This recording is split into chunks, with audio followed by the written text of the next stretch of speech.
Choffcast. Yup, it's the Choffcast. Oh yeah, welcome back to the Choffcast. I'm super excited here today. We're at Shoebox and we've got my dear friend Marina Chupac in the building. Hi. Welcome. Thanks for having me. I'm so excited to have you. You're gonna have to speak up a little bit. I know she's camera shy. She's a little camera shy. We're pushing past it though, right? It's good. That's what you Pushing got to past do it. in life. When you know you've got something that's like, you know, kind of something you want to improve on, you just got to go straight for it. Agreed. Dive in. Agreed. So thank you for being willing to do this today. I'm excited. You're I know you have an extremely interesting story to tell, you know. I'm excited to dive into that more today. So backstory for everyone listening. We became friends through your law partner, Jordan, who's like the most epic shredder of all time. Yes. We've been hanging out for a few years now. We've been going to your yoga practices. I've seen you in a courtroom, going on trial. I've grown very fond of everything you've got going on, and I love seeing like kind of the duality in your life. So I'm excited to run it back today. I'm excited to pull a tarot card in a little bit, so stick around because this show's gonna get interesting. I've never done this on camera before. So welcome, Marina, to the show. Thank you. So where do we start? Like, where do you think we should begin? I feel like we should run it all the way back. I mean, have you done a podcast before ever?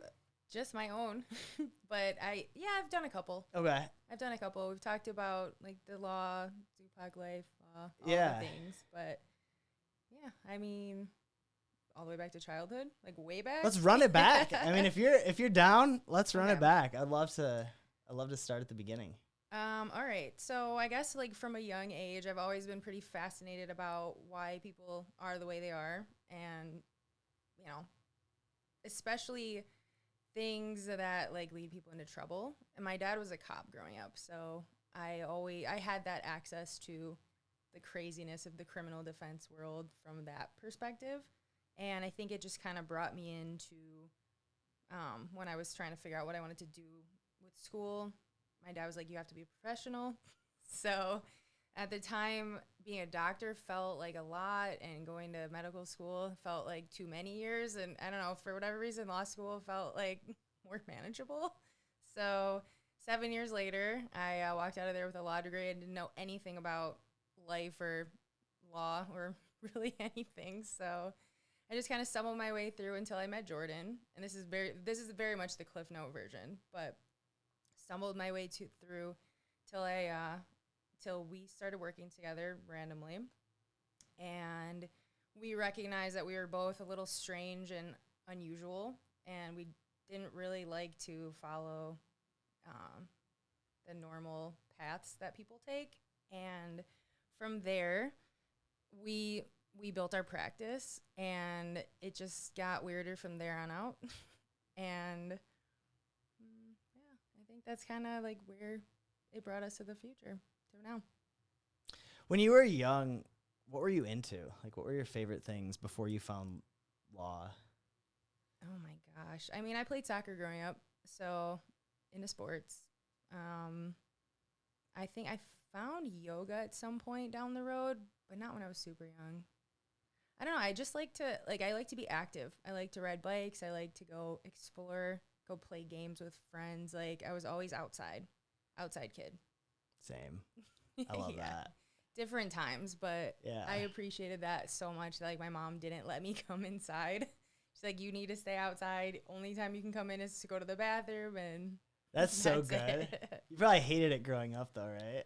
You know, honestly, I actually liked it. Like, I was never home. Like, it was great. So yeah. One of the things about kind of your whole thing you got going on now that I find so interesting is like like you said, the quirkiness of it, like the quirkiness of your branding, the quirkiness, the way you guys present yourself. It's like the antithesis of what you would picture like a law office representing themselves as. Did you always kind of have that different energy about you? Did you always feel like something was going to be different? Yes, I think so. Even when I was young, I think like when I was young, I spent more time trying to fit in. And even through college, like, I was the wearing North Face and being at Michigan State doing the things. And it never really felt right. Like I always kind of felt like on the outside of things. So I think as I started to get older and, like met different people that were more like me, I think it kind of gave me the permission slip to step more into it. And I think like even especially Jordan, I would say like when I met him and I saw the way he was doing things, like that I think is like when the law merged with who I was, and then I was like, you know what? Fuck it. Like I was at the verge of basically like I can't practice law anymore. This isn't feeling right. It's not something's not lining up. I can't spend the rest of my life moving this way or I'll die. And I got a lot of pushback initially from my family, some friends. Like people were like, I can't believe you're gonna brand yourself as the hippie lawyer and like walk around with unicorns everywhere. But I just trusted it. Jordan was doing the monkeys and that was such a big thing, and like we just took a leap. And yeah, I mean, from there, I think just everything started to build from there. I started to see that, like, it really doesn't matter what you're doing as long as you're being true to yourself. Like, things find their way to you. The right things find their way to you. And I think, the clients I had been attracting prior to that, and then, like, the way it shifted where I was finding clients that actually wanted and needed the help I could give as a result of my showing up authentically. Like, it's that. So I'm curious because for those who don't know, so you have a law office that has a wellness space in the basement. yes, First of all, was that always the plan? there was at some point I started saying that I wanted to have a wellness center. At that time, it was just an idea, and then like some random things within my family like had transpired to bring us the building that we have. And then, when we got the building, I don't know if you ever heard about this, but there was somebody that was basically living in there, running his real estate practice and smoking like packs of cigarettes every day inside. So we had to gut the entire building. Yeah. Oh, yeah. Yeah. So, I mean, it got down to the last studs, like where there was a piece of drywall maybe like this big and it still smelled like cigarettes. So for a while, we weren't sure if that was ever going to go away. But my mom, like, and I told her, I was like, we need to have this basement be set up a specific way. And I need a big kitchen in there. We need a big yoga space. Like, I was already kind of in the process of going to my yoga teacher training. And I had a vision back then that somehow manifested itself into the building, and then my mom trusting my insane ideas and going along with it. So yes, I would say it was the plan, but then like having that building really like that was the biggest gift we had. And it was right before COVID. So it was in different time already, but yeah, it really has been able to serve the purposes of what we've used it for and wanted to use it for in a wellness space. So you were building it out through COVID? We got the building in like maybe fall of 2018. Oh, okay. So we ended up opening the doors April 27th of 2019. Oh, wow, yeah. Yeah, so we probably were running, at that time we were doing a weekly yoga class, like a couple events monthly with myself and then other wellness practitioners that I know doing things in the studio. Pretty much up till, God, what did COVID hit, like March of 2020? Yeah. So almost a year. We were running stuff regularly. Wow. So Firing on all cylinders. it was that whole year was such a journey, but yes. Yeah. Did you guys have to stop right when things got crazy? Yeah, we pivoted. I mean, that was when we started doing the yoga in the park. Okay. Mm-hmm. That's kind of how that was born, that idea, so that we could still gather, but like do it safely. Yeah. Yeah. So What made you want to get your yoga certification? Because that's quite a process, right? Yeah, I mean, I ended up going to Guatemala for a month to do my training, which Sarah's gonna go there I know. soon, and I'm so happy for her. She's gonna love it. Very excited for her too. But yeah, I think yoga, like I found it when I was in college. Like I discovered yoga, and it just has radically changed the way I look at life and the way I live.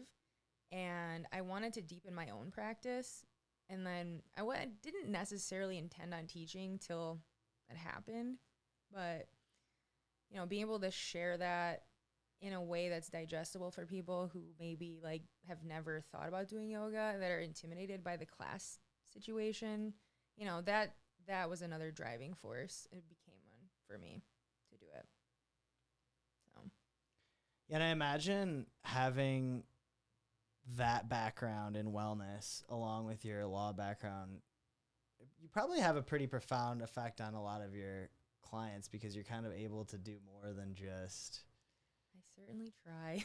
the law side of it, because I mean, like a lot of times, unfortunately I haven't really been through a lawsuit, but I've seen people go through pretty intense lawsuits, and it takes a huge strain on their mental health. Yeah. Which then can deteriorate your physical health just as quickly. Yes. Do you find yourself using those tools that you have built in from the wellness space in your law practice too, kind of? Oh yeah, when people come into my office and they're like, all amped up and anxious, I'm like, we're going to sit down and breathe together, and then I'm going to Palo Santo the room after that so we can clear that energy before we sit down and like have a conversation. Even just little stuff like that. That's right? like it's so insane to even think about a lawyer doing that, but it probably makes all the difference for a lot of people. Well, yeah, because energy impacts us all the time. Everybody, like nobody can escape that. So like being conscious and aware of that, and like being able to calm your own mind is such a powerful tool.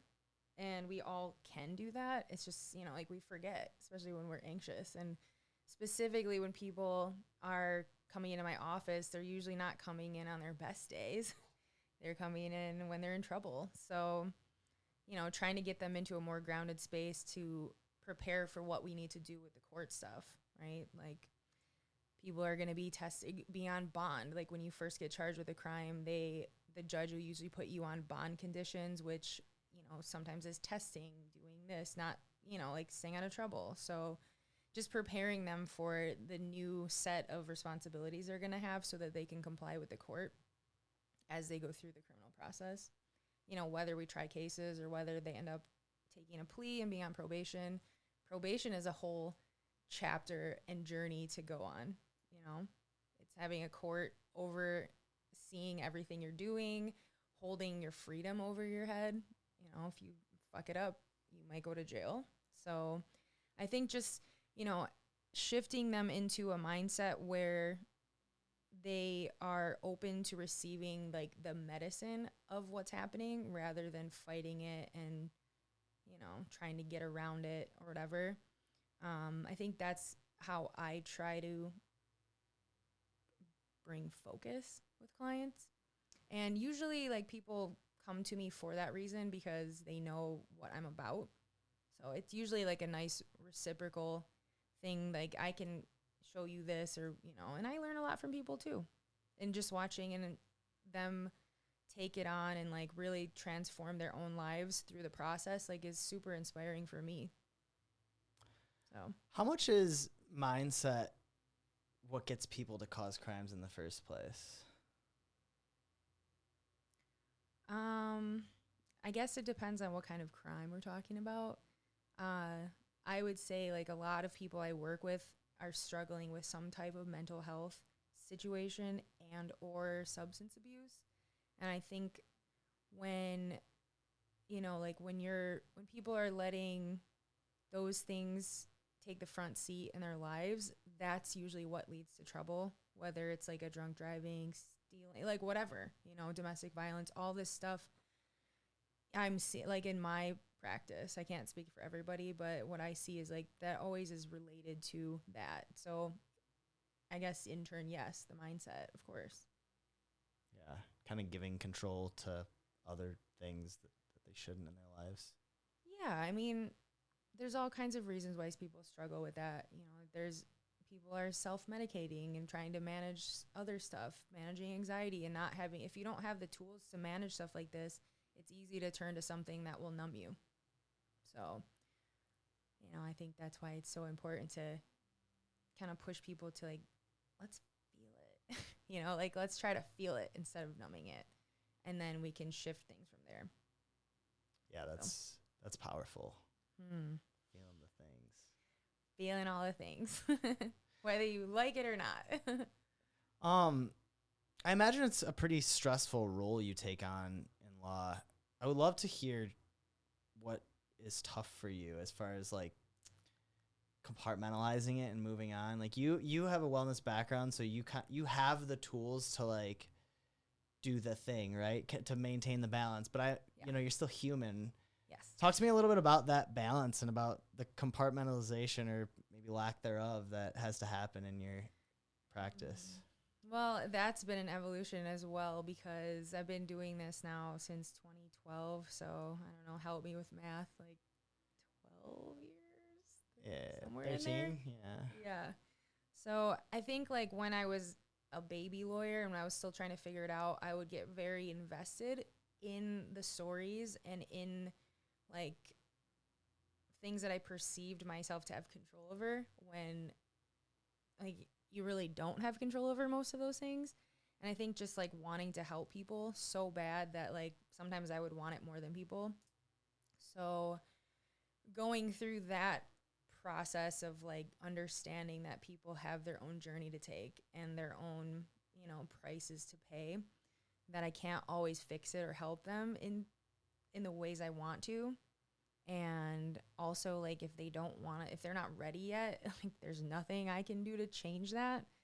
So I think I had to just like as I went through it and like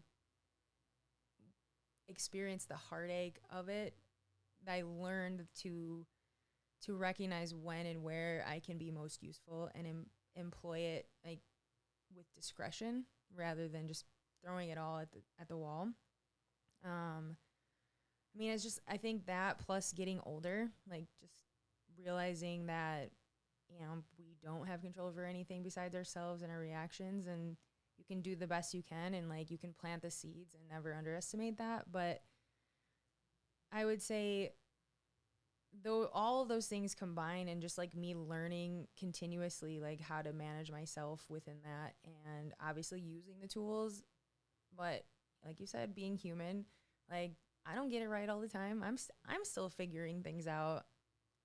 So I think that I'm always like a forever student of life in that way. So I'm always, shifting and pivoting and learning and like surprising myself.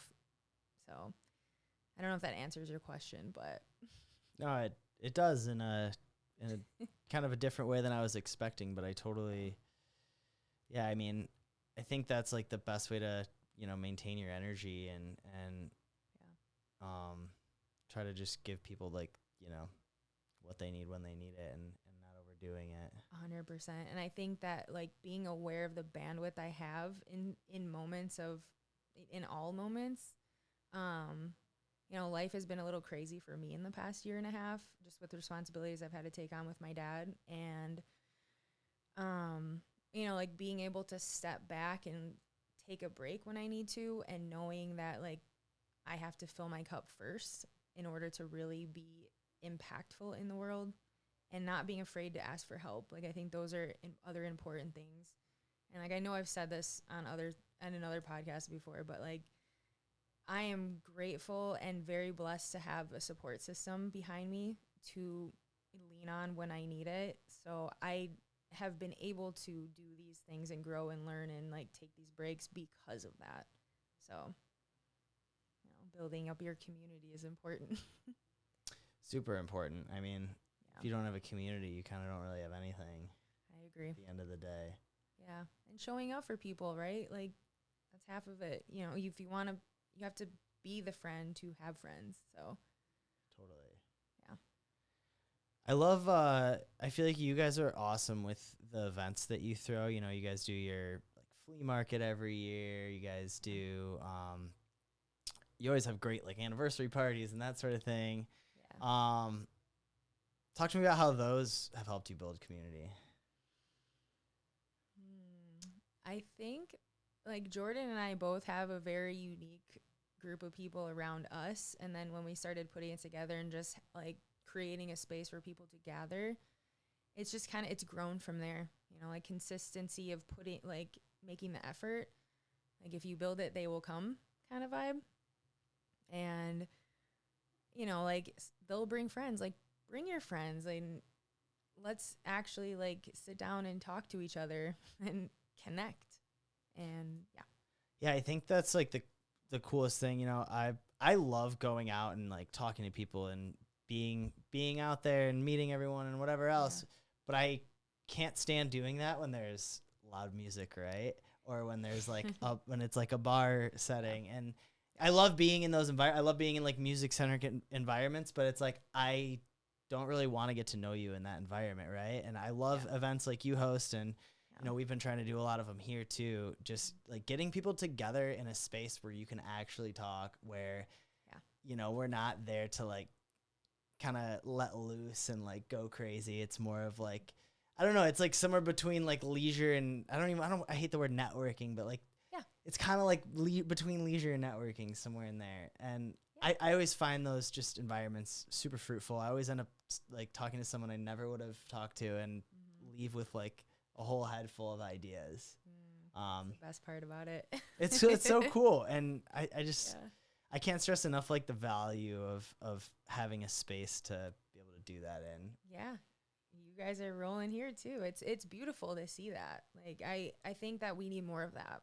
You know, more places where we can gather and just sit down and actually connect, like you said. Because like going out dancing and doing that things, like you're not going to find me talking really to people in that environment. I'm there because I want to go dance and listen to the music. Totally. Right? Yeah. So, yeah. Yeah, it's super fun. Would you say having that space too has really kind of allowed you to blossom, you think? Because for me, I just feel like having a space outside of my home where I can do me is like so vital. Yes. Yeah, I think that having, especially like during COVID, because we had it during then, just having a second space where we could go that's not our home, like when we weren't allowed to go anywhere. And yeah, I mean, then people can come there. Like it's like an open space that's not your house, right? It's not your sacred space. Right. Where people can come and hang out. So, yes, I think so. Yeah. What are these? Because I think this is so cool that you did this. So walk me through how this came to be and what I'm even holding right here. Okay, so that is the Chupac Fool's Journey deck. The box is a little beat up because this is my version of the prototype, and we definitely went with a different box as a result of this. But it's a hybrid between like a tarot and an oracle deck. So we use the major arcana from tarot, and then we added a couple of our own cards in and created like imagery, a whole like booklet with it. And I think, you know, this project was 3 years in the making, and there was a lot of blood, sweat, and tears that came with this project and bringing it actually through and into the world. But I mean, I'm a very, like, I don't know, I'm a spiritual person. I believe in forces outside of, you know, our realm, right? And I think that with things like this, they kind of function as a tool that you can tap in and like trust your intuition of what it's telling you. And yeah, so we worked with an artist and we sat down and created the imagery and like went through the writing process of like digesting what the cards meant to us and like our take on the cards, because tarot is a traditional concept and, you know, that's pretty straightforward through it. But, you know, the imagery on each card is like relevant and meaningful, and it's kind of a way to strengthen your own intuition. So, do you want to pull a card? I'd love to. I would love to pull a card. All right, let's see here. Can I move this? Yeah. Okay. All right. Why don't you shuffle them, actually? All right, I'm going to shuffle here. I'm really not a good shuffler. That's something I never... These are hard to shuffle just because they're big. I love the matte finish. Thank you. Big fan. Thank you. Yeah, we actually printed them locally too. Did you? Company in Southfield. So you worked with a local artist to Yes. do the imagery. You worked with a local company to print it. Yep. Yeah. Those are important to us, yes, to do that. What an amazing thing. So do you hold and I pull? Yeah, I'll hold it for you. I want to do it like the right way. There is no right way. It's whatever you feel like is the right way. This is my card here. Lovers. I pulled that card today too. No way. Yeah. So now we gotta look it up in the book. Yeah, I gotta check it out. This is amazing imagery, by the way. Yeah. You can see here. Okay. It's your lover's card. All right. Adam and Eve, the birds and the bees. This card is all about love because love is all you need. It isn't just about romantic love, but love in the broader sense. Platonic love, spiritual love, universal love. With love also comes pain, hence the volcano in the background of this card. There is a volcano in the background of the card. Love is not for the faint of heart. Love takes patience and work. Love is risk, heartaches, fights, disagreements, and rejection. Love is also unity, strength, confidence, safety, and empowerment. It's all there. Perhaps you have taken love for granted. Call your mom, call your grandfather, tell your people that you love them. If you wrong someone, apologize and make it right. Tomorrow isn't promised. Honor the love you have today.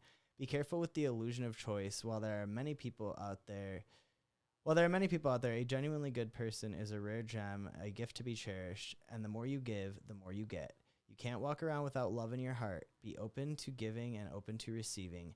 Whether you're beginning a new relationship, celebrating 40 years of marriage, what you have is special. If you've got one good friend who has stood by you in your darkest moment, cherish that gift. If you are single, go inward and love yourself to the fullest. The foundation is important. True love comes from within. All you need is love. All you need is love. All you need is love. Love is all you need. The Beatles. Wow. How fitting. After I just having a whole conversation about community. I know, and I can't believe you pulled the same card today. Yeah. Wow. Well, I got to do a little more loving, it sounds like. I think we all could probably do a little more loving, you know? I think so. I think, like, where we're at in the world right now, everything feels pretty heavy. I don't know if you're feeling that from the collective, but everybody's been really going through it. And I think that, like, if we can find ways to show up more in love, like, everybody would benefit from it, ourselves included. I couldn't agree more. Wow. Especially the self-love part. That's the most important part, I think, because every relationship you have, like, mirrors that relationship with you, right? Yeah. So working on that, being responsible for that in yourself, and then being able to give it out. Totally. I love that. Very cool. Yeah. I don't think I've ever met someone that made their own tarot cards, so this is pretty awesome. Thank you. Yeah, it was a journey that Jordan and I took, and it was beautiful and lovely and crazy. But it came to life, and, like, I'm still shocked about it. Like, there's a deck in the world, but yeah, I know that a lot of people have them now, and I hope that people, like, gain as much from them as we do. Just like the writing process.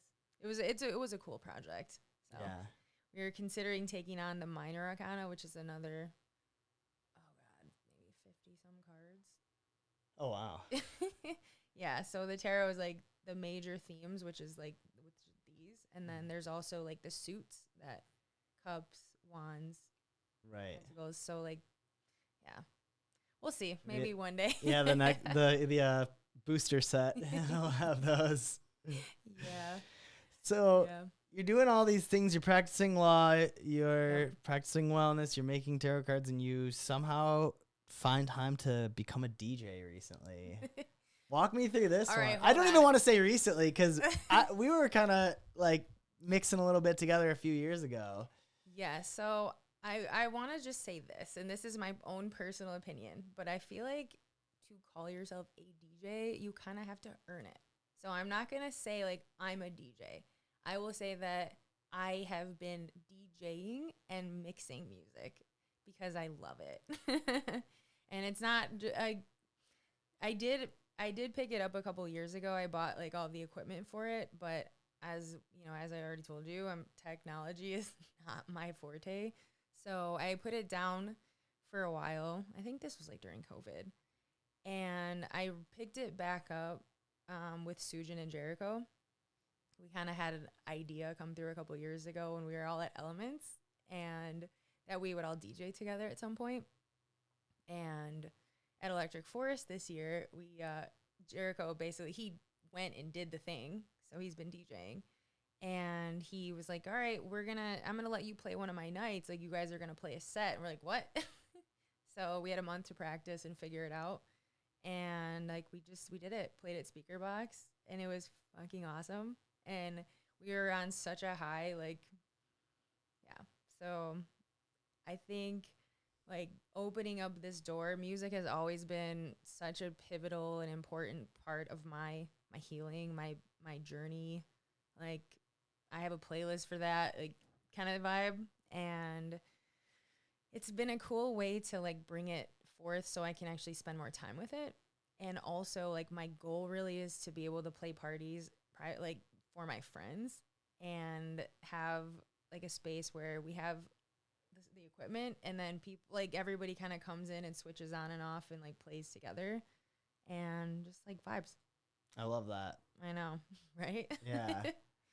Yeah, it's been really fun. Very, very wise to the way you let off, because so many people will be like, yeah, I'm a DJ too, before they even like actually DJ anywhere. Yeah. That's so cool though. Yeah. I'm happy you're like leaning into that. Yeah. So maybe you'll give me lessons. Anytime you need. Cool. I got your back for sure. That's so fun. Yeah. I'm excited to see you continue that journey. Yeah, me too. Me too. But yeah, me and Susan are playing together. Like, we have a little duo. Yeah, duo. What's it called? You got a name? So we called it Quantize because we had a whole funny experience with the Quantize button. Yes. But I don't know. We're kind of like feeling it out and seeing like if this is something we want to carry forward in all ways, or if it's just kind of like the vibe of what we're in at the moment.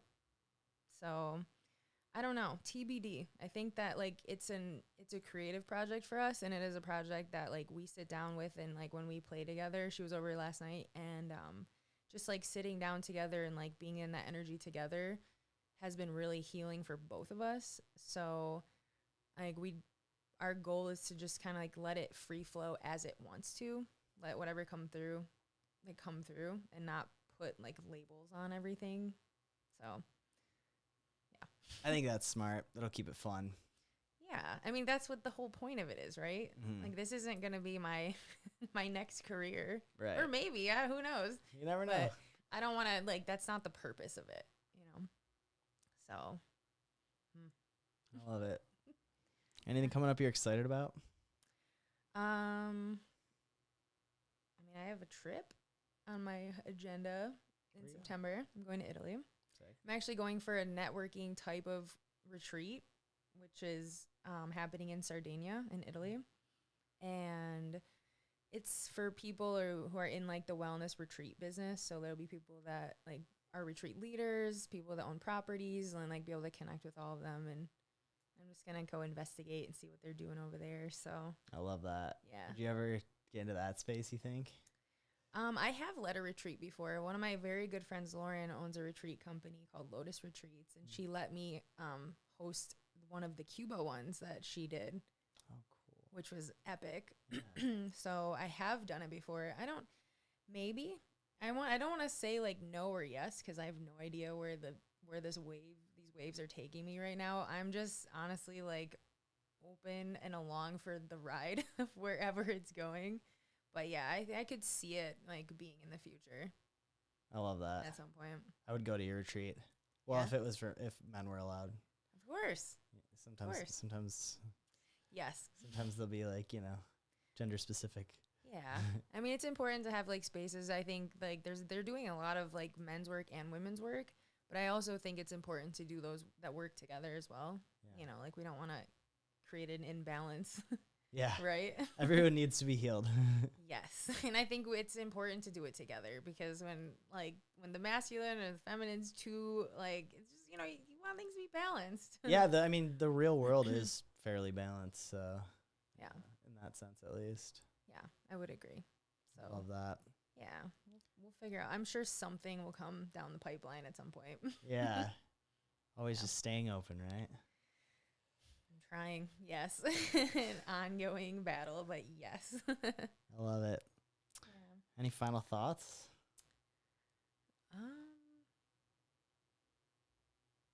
Kind of putting you on the spot here. I don't know. I think we talked about a lot of it, like Yeah. a lot of the story and a lot of the journey and like the unfolding of it. Like I think it's important to stay open. I think that's it. Like if I could tell anybody anything, that would be it. Stay open and trust your path and trust your journey, like wherever it's taking you, and like let it break your heart and like let it crack you to the beauty that can come from like the pain that you go through. Beautiful ending. Marina, I'm super excited we got to do this. Thank you for being here. Yeah, thanks for having me. It's been nice to get out of my shell and like be out and doing things like this again. Yeah. Yeah. Absolutely. The world is blessed to have you. So don't deprive it of your greatness. Oh, I appreciate that. And if you watch till the end of the show, you have to get one of these amazing Chupac tarot cards. What can they do? Just reach out to you? Yeah, I mean, follow the Chupac Law, Chupac Life Instagrams, and if you message me, I'll give you $5 off the deck. If you maybe like send, I don't know, how do you do it? Mention CHOFFcast. Mention CHOFFcast. There you go. And then I'll hook it up. I love it. Yeah. So, is there anything else? That's it. You're the best, Marina. Thank you again. Thank you. Can't wait to continue watching your journey. Thank you. I love it. Thank you. Thanks for listening to the CHOFFcast here at Shoebox. We'll be back with more. Hit that subscribe button. Bye. CHOFFcast. Yup, it's the CHOFFcast. CHOFFcast.